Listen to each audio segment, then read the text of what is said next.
I'm a visual filmmaker as opposed to a literary filmmaker, so the movie doesn't rest in the dialogue, it rests in the visuals. There was a time before the sequels, before the Disney era, when Attack of the Clones held a unique distinction among Star Wars fans. It was widely considered the worst film in the entire saga, overly reliant on CGI, cringeworthy dialogue, awkward romantic scenes. It became the punchline of prequel criticism, a film many dismissed entirely. But what if Attack of the Clones was better than you remember? Because buried beneath the memes and mockery is one of the most important, ambitious, and sneakily brilliant Star Wars entries ever made. Let's take another look. To start with, yes, the film does have its flaws. George Lucas's love of green screen reached near saturation here, and the Anakin and Padme love story isn't going to win any awards. But Star Wars has never been about realism. It's space fantasy, and Attack of the Clones, for all its clunkiness, is bold enough to swing big on all fronts. Once we look past the surface, we begin to see how this film builds the foundation for everything that follows, not just in the prequels, but in the entire Star Wars narrative arc. This is the film where Anakin truly begins his descent towards Darth Vader.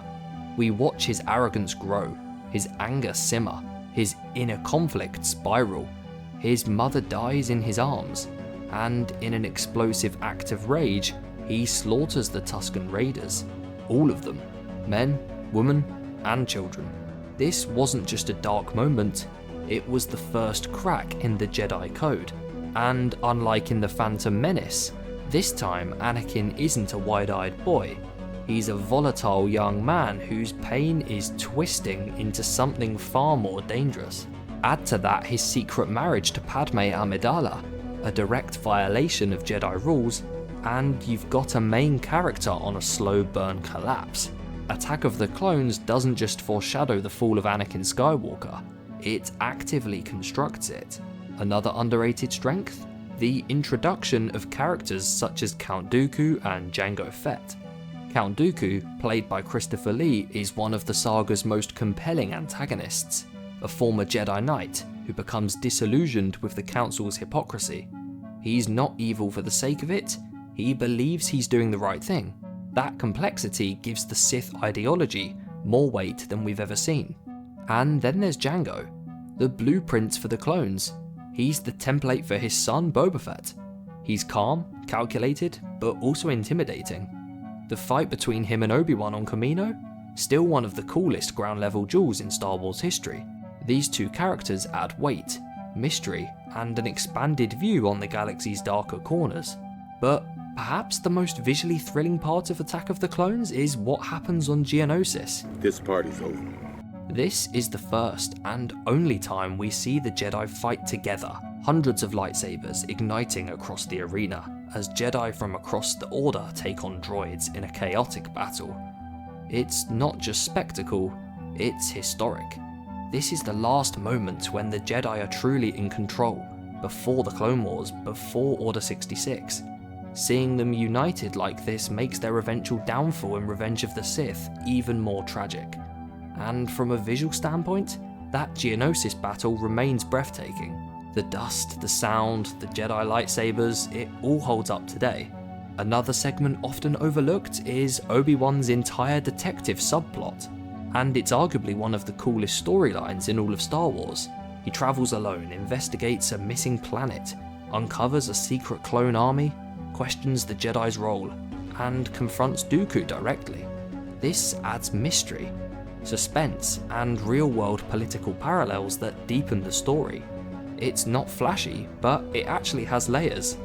It makes the world feel bigger and more corrupt. The Jedi aren't just warriors, they are pawns in a game they don't even see being played. Attack of the Clones also sets the entire Clone Wars conflict in motion. Palpatine's plan accelerates here. The Republic takes control of a massive clone army, and the Jedi walk willingly into a war they weren't even prepared to fight. This moment, the end of Attack of the Clones, is arguably the most significant pivot point in the Skywalker saga. From that point forward, the galaxy is no longer stable. That level of setup is masterful. Lucas may not always write perfect dialogue, but his story mechanics were exceptional. And finally, we have to consider this. Attack of the Clones was released in 2002. It was ahead of its time, visually, politically, and narratively. It was the first Star Wars film shot entirely digitally. It attempted to tell a story not about black and white good versus evil, but about slow moral decay. And as we revisit it today, in an era where fans are re-examining the prequels with a more appreciative lens, we start to see that Attack of the Clones was never truly that bad. It was just misunderstood. So is Attack of the Clones the most underrated Star Wars film? Maybe. It's messy at points, yes, but it's also bold, ambitious, and essential for Star Wars. Without it, the tragedy of Anakin Skywalker doesn't land the same, the Clone Wars don't exist, and the galaxy doesn't fall. It gave us the first battle of the Clone Wars, the beginning of Anakin's fall, and the final unity of the Jedi Order. If that's not classic Star Wars, then what is? Thanks for watching. If you enjoyed that, check out our recent video where we discussed the one untold story that Disney need to tell now, the tragedy of Darth Plagueis the Wise. And subscribe so you never miss another Star Wars discussion.